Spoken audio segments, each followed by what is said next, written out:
Hi, welcome to HardReset.Info channel, dear viewers. In front of me, Oppo A78 5G device, and now I'm gonna show you how to set color ID announcement on this device.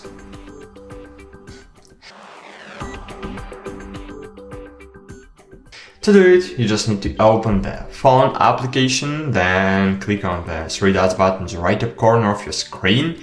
Click Settings, scroll down again, choose Color ID Announcement, announce Color ID, and choose only when using a headset or always. So I suggest to use only when using a headset because I think you don't want to announce color's name for everyone, but if you are wearing the Bluetooth headphones, for example, and someone calls to you, so only you will hear who calls you.